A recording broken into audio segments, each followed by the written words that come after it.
I always thought weekends alone would feel quiet and lonely, especially when my husband, Daniel, had to travel for work. He worked in sales and sometimes had to leave for conventions in different cities. On this particular Friday morning, he kissed me goodbye at the door, suitcase in hand, and promised to call every evening. I stood at the door waving until his car disappeared around the corner, then turned to look at our golden retriever, Max, who wagged his tail like he understood I was suddenly the only human left in the house. Max was always full of energy, his brown eyes full of curiosity, his fur soft like warm sunshine. He needed company, and I was glad to have him, but I also knew that 3 days alone with a restless golden retriever could be a challenge. That was when my phone buzzed, and it was a message from my best friend, Claire. She wrote, "Want some company this weekend? I'll bring snacks." I smiled instantly and typed back, "Please do. Max and I need rescuing." Claire and I had been friends since college.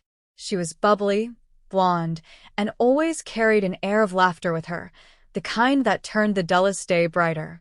She arrived that afternoon with a tote bag stuffed with chips, chocolate, and, of course, her favorite soda. The moment she walked in, Max bounded up to her, tail wagging furiously. "Max, did you miss me?" she laughed, crouching to hug him. He licked her face, and she let out that familiar giggle I had missed. As we settled into the living room, sipping sodas, Claire said, "You know what we should do this weekend?"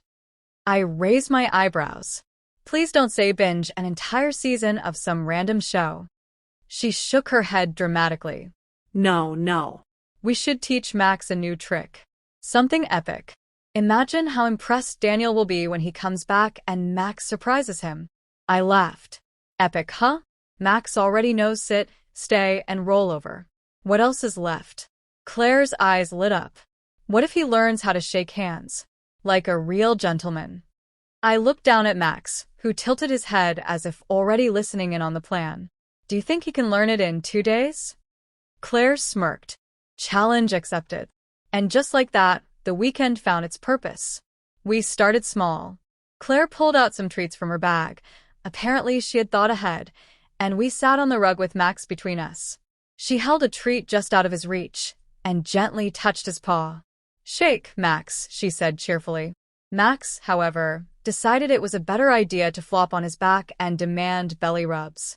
We both burst into laughter.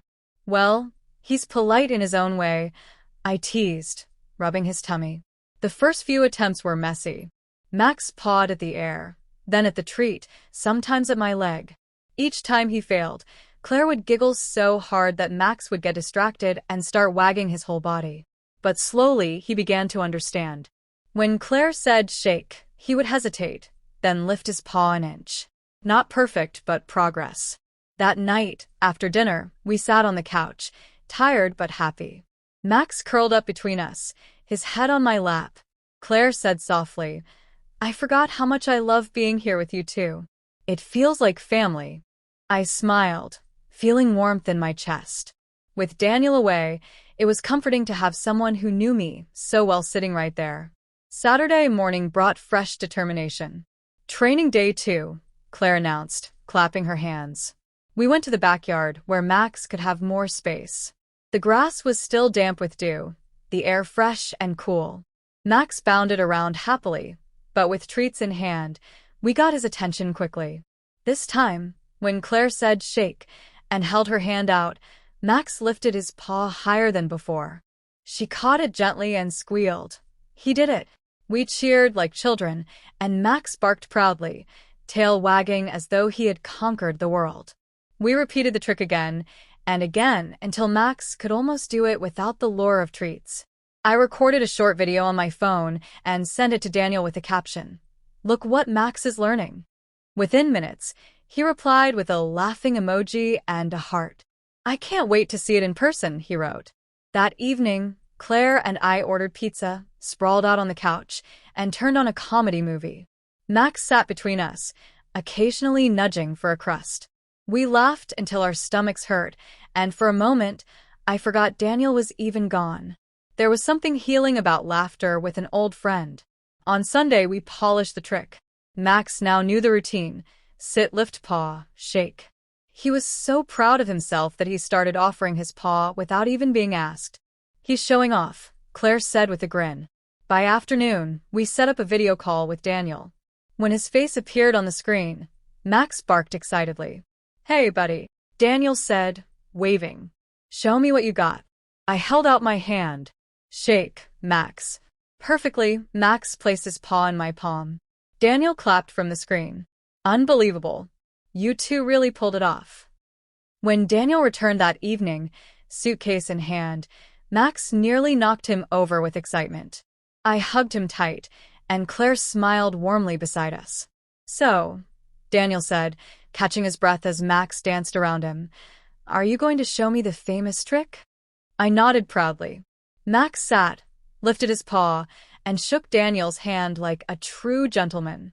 Daniel laughed, eyes shining with joy. Best welcome home ever. That night, as Claire left, she hugged me and whispered, thanks for letting me be part of this weekend. It's one I'll never forget. I watched her drive away, then turned to see Daniel playing on the floor with Max, the dog proudly showing off his new skill again and again. My heart felt full. Sometimes the smallest, simplest adventures turn into the sweetest memories. And that weekend, while my husband was away, my best friend and I didn't just teach our dog a trick, we strengthened bonds of love, laughter, and friendship that would last forever.